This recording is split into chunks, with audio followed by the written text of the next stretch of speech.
Hello everybody and welcome to day 18 of our wisdom challenge over here on the winning team. Let me just say this, guys, I'm in a stupidly good mood today, so if you're watching any videos that I'm recording today, just buckle up and be ready because your girl is in a great mood. But great mood means great videos. So today's the day to watch all the videos. Today's the day to binge the winning team videos. You feel me? Today we're doing the wisdom challenge. Okay, guys, we are on day 18. So if you don't know what this is about, check out the first couple of days, y'all, because I can't be keeping y'all, letting y'all know what's going on. Some of us, we've been here. Okay, we've been here. We're continuing. So without further ado, guys, we're going to get straight into this. But first, we have to, of course, invite in the Holy Spirit, because the Holy Spirit is the breath, the word of the breath, the word of God, the breath of God, the wisdom of the Lord, who's going to reveal the wisdom of the knowledge of the Bible to us. We are reading from the Passion Translation, and let us get straight into this video. Also, you guys know I'm not even going to tell you the sun is moving, the lighting is going to change,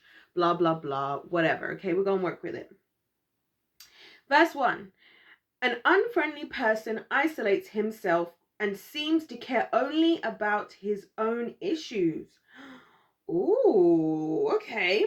For his contempt of sound judgment makes him a recluse. Interesting.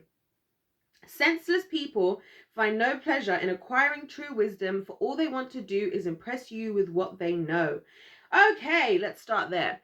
Do you know what, guys? I so understand where the Bible's coming from here. And I was like, Lord, is this me? You know, I was literally asking myself that. So I was like, oh, Lord, are you coming for me right now? Jokes. He's never coming for me, only trying to help me, build and grow. Just like y'all and just like everybody who's watching this video. I love this because it's the part where it says, for his contempt of sound judgments makes him a recluse. It's this whole attitude thing that we keep hearing with wisdom, and how wisdom is consistently and repeatedly attached to, humility, being able to be teachable. Whereas foolishness is often attached to stubbornness, pridefulness. You guys feel me? We've been saying this for days and days now. You're probably getting bored of it. But hopefully you are, guys, because as a teacher, I do teach, guys, believe it or not. I know. Who trusts me? I can't believe that people wouldn't trust me to teach. But hey, I'm a teacher. And one thing I know is when things are repeated over and over again, it helps people to remember. So I often repeat certain things to my students that I want them to remember. You guys aren't my students, by the way. That just got really weird.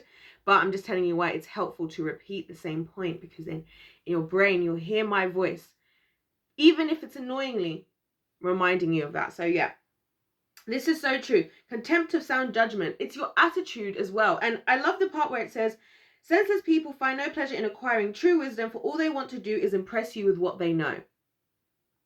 And this is the difference in knowledge and wisdom, because you can be a very knowledgeable fool. You can know a lot, right? You can know a lot and sit pridefully as a knowledgeable one, but you cannot sit pridefully as a wise person, because wisdom has no room. There is no room for pride in wisdom. Does that make sense? And so people who just want to be seen to be knowledgeable, who just want the accolades, right? Who just want the acknowledgement, who just want the validation, right? They love to sit in that pocket of knowledge and look at themselves as wise when they really aren't that wise. And I see a lot of people like that, guys. We've spoken about this. I ain't going to tell y'all again because you heard it before. An ungodly man, we're verse 3. An ungodly man is always cloaked with disgrace, as dishonor and shame are his companions. Words of wisdom are like a fresh flowing brook, like deep waters that spring forth from within. Okay, that that imagery bubbling up inside the one with understanding. Now, I love how the Bible talks about this, because these are things we can visualize. And I said to you guys before that I believe wisdom is a very what's the word I'm looking for here? It's a very kind of visual type of thing, as in the revelation of it goes deeper than just knowing something. It's like having a deeper sense of true understanding. And that's why I value wisdom over knowledge, because when you think about something like this, there's something about explaining it as words of wisdom are like a fresh flowing brook, like deep waters that spring forth from within, bubbling up inside the one with understanding. There's something about that imagery that you cannot gain you cannot even explain the level of understanding you're experiencing and hearing that. Does that make sense? And that's how I think wisdom works. It's so deep. And the more you stew on wisdom, the more you when you learn something, the more you stew, the more you gain on it over time. And that's also the difference to me between wisdom and knowledge. You know something, but then you know it. That's why I always use this example of people thinking they're so intelligent because they can name the capital cities of 100 countries in the world. You knowing that over time, you don't gain anything. You having words of wisdom, if somebody speaks words of wisdom to you, right? Like, for example, the wisdom of, if you want to be wise, you must be humble and you must be teachable. That is something that you can take in, and it can repeatedly, it can keep washing over you, and you keep going deeper and deeper in your understanding, deeper and deeper into how you can apply that to yourself. You can go to higher and higher levels of acting that thing out in your life. And that's why I say wisdom in and of itself is like has exponential potential in our lives, if that makes sense. I hope I'm making sense, y'all. Y'all are intelligent on this channel. I'm sure you guys know what I'm talking about. Okay, so verse 5. It's atrocious when judges show favor to the guilty and deprive the innocent of justice. Woo! And it is atrocious. Can't wait to see what these judges do when they meet the Lord on that fateful day, as they like to say.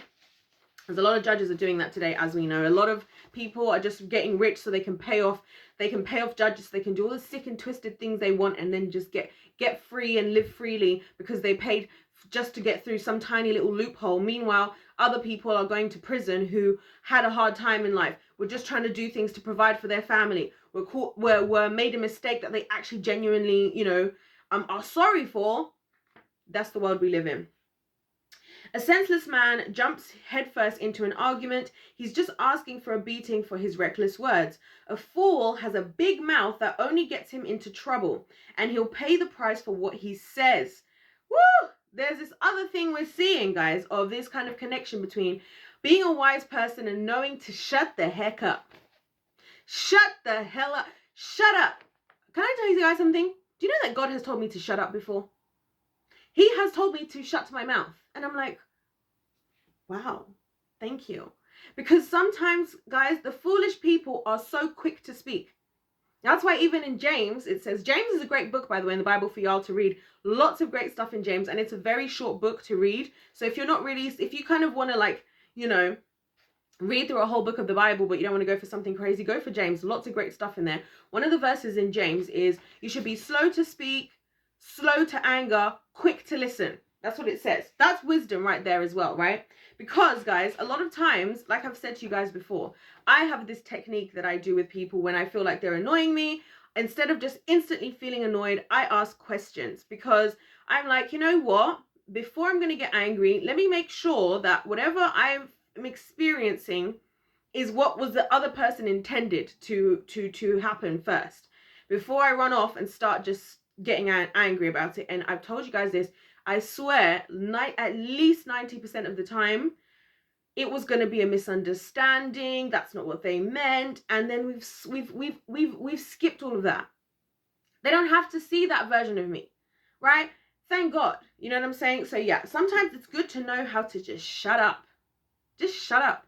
Take your time. You know what, guys? You know who I learned from? I dealt with myself, this whole thing that people think I'm an extrovert, which I'm not. I'm actually an introvert. I used to think I was an extrovert. I'm not an extrovert. Because to go off the definition that an extrovert is somebody who gains energy from being around people, and an introvert is somebody who gains energy being on their own. I most definitely am an introvert, because around people I tend to feel, after not very long, I could go and see people for like 4 hours, 2 hours in, I'm like, why am I literally here? Even people that I genuinely love and like, by the way. Although that's not necessarily true in relationships. I do think when I have a family, I'm gonna just feel like content with my family, with my husband and children. And then when they spend their time, they do their things. I'll spend my time alone, because I like to spend my time alone anyway. Not the point of this. Why are we going there? Who knows? Anyway, the Lord knows. The Lord knows, because he knows me better than I know myself. And I love that for me. Anyway, so my point being, introvert, extrovert. I realized that, and I heard a lot of introverted people say time and time again that when they're in a social setting, they like to not speak straight away, and they like to just observe it first and then get comfortable. And I realized that I'd rather be that kind of person. than the person who just jumps in and is like trying to get to know everybody, because then you don't know anybody for real. Those types of people are actually better off because they are taking the time to observe they're taking the time to observe without actually putting anything out there for themselves that can almost be used against them. And I don't mean like people are trying to go out there using things against people. I just mean that they're actually an advantage. And I realize that's something I want to do more, is let's not always just go straight into like being really friendly, because I'm very friendly. I was going to say unfortunately. It is unfortunate actually to me. I'm super friendly. So it's easy for me to talk to everybody. I talk to everybody. I care about everybody's story. I don't care where you're from in the world. I don't care what your age is. I don't care what you do. In fact, I do care. I want to know. I want to know about it, and I want to know everything. And tell me in detail. And tell me with the extra details you think nobody wants to know. I want to know it. Right? I'm that type of person. For everybody. I was like this in school. In school, the teachers would get annoyed at me because I would talk a lot in class, guys. I was one of those, you know what I mean? But you put me next to anyone in class, I will talk to them. I remember telling my teacher once, I literally sat myself on my own. I said to the teacher, I was like, listen, it was in my exam season. I was like, miss, I said to the teacher, I was like, miss, if you don't sit me in the front by myself, I'm going to talk to every person in this classroom. And I did, guys. I got to know everybody's life stories. I always knew who was dating who. I knew everything. I wasn't sharing it with everybody, but I was just that kind of person. Anyways, side note. Oh, well, guys, at least you get to know me more. I never know how much of myself to include in my videos, you know, because I'm not really... Anyway, let's continue. Verse 8. Let's just finish off with he'll pay the price for what he says. The important thing about that was the end of verse 7, by the way, about the fool has a big mouth that only gets him into trouble, and he'll pay the price for what he says. The point to me that sticks out about that is simply this. Sorry, I'm laughing at my own English. Like, what the heck is simply this? Anyway, is when you say a lot, everything we say, it's like I live my life, guys, with this phrase. You know how when police officers arrest people and they're like, anything you can say you can and will be used against you in a court of law, blah blah blah, you know, that whole spiel they do. That is how life is, guys. That is the matrix. Anything you say can and will be used in a court of law, and therefore be careful what you say. And wherever that court of law is the courts of laws on earth, wherever that court of law is the courts of law in the spiritual world, where Satan himself, the Satan, which means the accuser, will hold you to account, if nothing and nobody else. And let me tell you guys something. If you're a winner, if you're on the winning journey, all they're looking for is things to hold against you. This is one of those things I've been talking about to do this whole Andrew Tate thing, right? I was saying to you guys in some of the previous videos, a lot of people were kind of upset that I was like, oh, but why, like, you know, we knew what he meant. I'm like, guys, I know. I don't believe Andrew Tate. Well, actually, I won't say what I do or don't think of Andrew Tate. What I will say is, it doesn't matter what any of us think. What matters is whatever he has said can be held against him. Do you guys see where I'm going with this? And that's what happens to a lot of people, because the judges don't care if it was a joke, right? It's like when I mentioned this in another video. Take AK-47, he's a 19-year-old boy when he went into prison. He's doing like 55 years. His song, The Race, right? He's literally talking about how he beat the case and now he's doing the race, right? And he's supposed to be at home on tag. He's got all of these charges against him. He goes off pridefully, opening his mouth, making this song, which did super well, right? I'm sure some of you guys have heard or even listened to the song.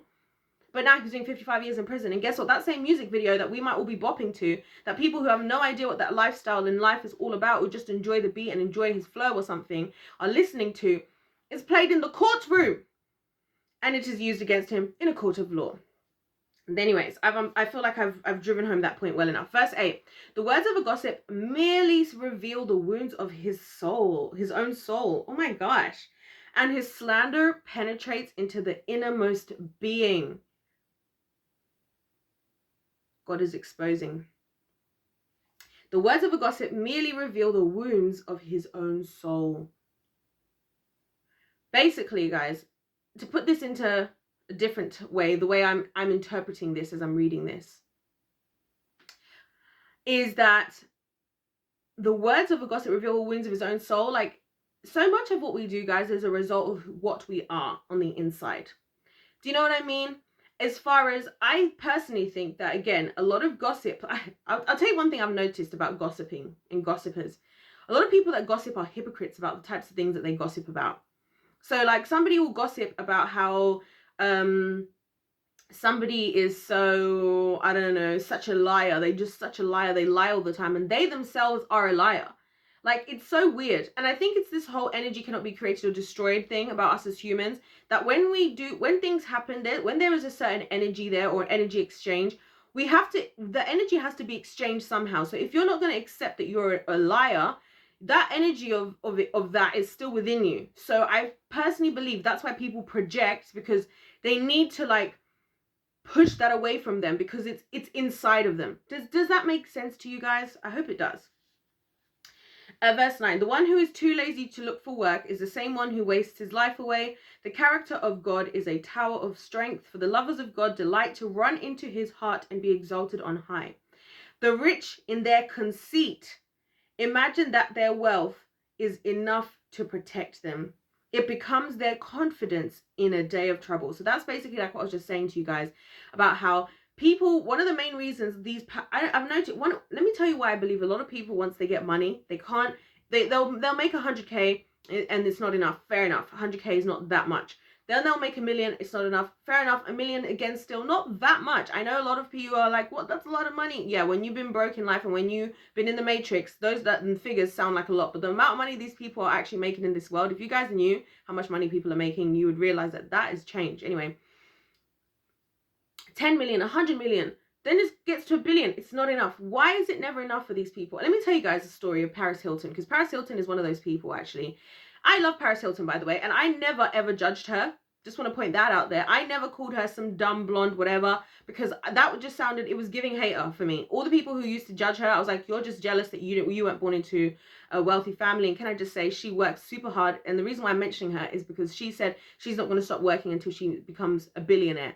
And not just I have a billion, but a true billionaire, like I live in billions kind of thing. And she works so hard. In fact, not just recently, I think it was last year, the year before, finally took off like a week of work. But she's been working her butt off all these years. And actually, she was always playing up to this character of Paris Hilton because people liked it, but her voice doesn't even sound like that. I actually love her natural voice, or how she actually sounds. I think she's super lovely woman, and I genuinely pray in the name of Jesus she does reach her goal, because good for you, girl. You worked hard, and she's been through a lot. I don't know if you guys have heard about this, but she's been through serious torture. Anyway, reason why I mentioned this is I'm trying to say that the reason why I think people are always obsessed with like trying to earn more and more and more and more and more is because when you have a lot of money, you realize how much you can get away with just for the sake of having money, and money starts to feel like a level of protection. And that's how even the Western societies have come to be so obsessed with the amount of money that they want to have, because they realize when the Rothschilds and all these people had more money, when people have more money than the government it starts to freak out, because now they have to start borrowing money from people, and they're the government. Do you guys see how crazy that is? And so if you have enough money, like I said, you can pay off most things. If it's not paying off a judge, if it's not paying for the best lawyers, it's paying for the people, the victims, to shut up. Because guess what? We saw this happen with Prince Andrew, in my humble opinion, right? Prince Andrew was about to go down, and we were doing videos on this channel. You guys can check out, I've got a whole playlist of the royal family. You can check out all the videos I did about that. We were like, Prince Andrew's about to go down. He's about to finally get the justice, which I'm not excited to see a man go down ever. Like I said, I was happy to see justice be served so that the people who suffered the crime, the victims, could have it acknowledged in a court of law what happened to them. And unfortunately, in this day and age that we live in, it's actually significantly difficult to get a true sentencing for somebody who's been a victim of, assault in the, S type of sense, right? Unfortunately, and that's because a lot of these people in power are freaking pedophiles and rapists. I'm just going to say it. Who cares? I didn't ever join YouTube to make money in the first place. Anyway, so we were all excited about that. What happened? All of a sudden, just before he was going to have a proper deposition, what happened? On the weekend, with no judge present, him and Virginia, I think her name was, Virginia Roberts, had a secret, undisclosed, private meeting where they came to a settlement. And Mommy, aka R.I.P. Big Lizzie, probably paid for this, by the way. He came to a settlement which means that he then basically, instead of admitting guilt, just gave money to some association that wants to support blah, blah, blah, blah, blah. But the main thing was, let's make sure he does not get a sentencing of being a rapist or a pedophile. All it took was money, and it worked. Why? Because people, even victims, if you've lived a hard life, right? This is why I believe that money is the god of this world. Because you could have been treated so badly by somebody. You could have been raped, you could have been abused, you could have been tortured for 15 years, right? If you escaped that, you're living broke, and this person offers you 10 million to never speak about it, you might just take it. You might just take it. And I can understand why, but this is why I think people do believe that when they can have the money, they're protected. But the Lord will always have the last laugh. Let's just remember that. Anyway, let's continue, guys. I'm really getting into these points today. The rich in their conceit. Oh, yeah, I already did that one. Verse 12. A man's heart is the proudest when his downfall is nearest. I love it. Sorry, let me read that again. A man's heart is the proudest when his downfall is the nearest, for he won't see glory until the Lord sees humility. Wow. I've said this already, guys, before about how, you know, I'll quickly give this example in case this is the first time you're watching one of these videos. So, it's the classic case that I mentioned before of when you watch these movies and there's a hero and there's a villain and they've been fighting back and forth for so long and so forth. And now the villain has really injured the hero and the hero looks like they may not get up again. And then the villain gets so prideful and starts, you know, spouting out every single trick in the book, the secret tools and secret techniques and skills and abilities and powers they had and how they're about to destroy them just for them to be destroyed. Just for them to literally boast. They're boasting to become a prophecy of their future failure, as we saw from Proverbs 16:18, which was 2 days ago now. My goodness, time's going fast. Verse 13, listen before you speak, for to speak before you've heard the facts will bring humiliation. Yes. A lot of people accuse me of this on my channel because I disagree with a lot of popular opinions, and that's because I actually did the research. I didn't just watch a couple of clips and I didn't just agree with what my friend group said. I actually done the research, so that's probably why I think differently. Where are we in this whole... Oh yes, verse 14. The will to live sustains you when you're sick, but depression crushes courage and leaves you unable to cope. The spiritually hungry are always ready to learn more, for their hearts are eager to discover new truths. Would you like to meet a very important person? Take a generous gift. It will do wonders to gain entrance into his presence. Ooh. There are two sides to every story. The first one to speak sounds true until you hear the other side and they set the record straight. You know what, guys? I want to tell you guys about a little story from a TV series that I love, Once Upon a Time, which was on Netflix. I don't know if it still is. And in short, slight spoiler alert here, but it's not really, because it's a story that's based on stories about, you know, all these old fairy tale stories. Anyway, so in the story, you have like the heroes are seen as Snow White and blah, blah, blah. And then you've got like the evil witch and whatever, of course, who is the villain. Now, what people don't know in this story is at first, Snow White makes out this evil witch just be this horrible woman. She's just bitter, and she is quite mean, to be honest with you. I love her though. Regina's my favorite in the show. She's my little favorite. She's beautiful, she's gorgeous, and she's amazing. I love Regina. Anyway, she she's very horrible, like, you know, to people. She's harsh, she's the mayor, she's whatever. Anyway, but she has a son that she loves. Anyway, so Snow White always makes her out like, oh, the evil witch, and all the good people are sitting on their high horse, turning their noses up because they're so much better and they're heroes and they're not evil. But the reason why the evil witch became evil, guys, you know why? Because when her and Snow White were kids, right, and they used to live together, the evil witch's mum, who is horrible, by the way, didn't know that the evil witch at the time had a boyfriend who she was deeply in love with. They used to like go horse riding together, and she was a completely different person. And the young Snow White found out that she had this boyfriend, right? And then she told Snow White, the evil witch told Snow White, like, don't tell my mom. If she finds out, she's gonna like I don't know what she's gonna do, but she can't find out, blah blah blah blah. And Snow White was like, okay. But then Snow White went and blurted out the secret to the mum. And do you know what the mum did? She came to the guy when her daughter was there, the evil witch, and she ripped his heart out and killed him. She ripped his heart out, right? So the reason why the evil witch hates Snow White is because her one true love was killed because she couldn't keep a secret. Isn't that interesting? And that's exactly what this is talking about. There are two sides to every story. The first one to speak sounds true until you hear the other side and they set the record straight. Verse 18, a coin toss resolves a dispute and can put an argument to rest between formidable opponents. I like that. Sometimes you just got to choose the simple, agreeable, fair, statistically fair option. You know what I mean? Verse 19, it's easier to conquer a strong city than to win back a friend whom you've offended. Their walls go up, making it nearly impossible to win them back. This is true, guys. I really think that the emotional wounds that we put onto people are so much more stronger than any other type of wound. That's why this phrase, sticks and stones may break my bones, but no words can never hurt me, is like one of the most dumbest amounts of BS I've heard ever. Verse 20, sharing words of wisdom is satisfying to your inner being. It encourages you to know that you've changed someone else's life. Your words are so powerful that they will kill or give life. And the talkative person will reap the consequences. I know that because I am the talkative person. Not so much anymore. Now I do most of my talking on YouTube. Outside of YouTube, I barely talk, by the way, guys, these days, which is crazy.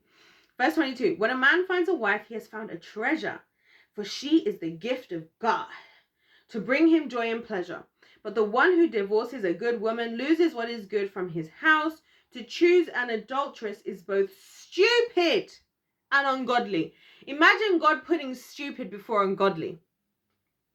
Imagine that. The poor, verse 23, the poor plead for help from the rich, but all they get in return is a harsh response. Some friendships don't last for long, but there is one loving friend who is joined to your heart closer than any other. And I think those are the types of relationships, if you find yourself in them in life, are so beautiful.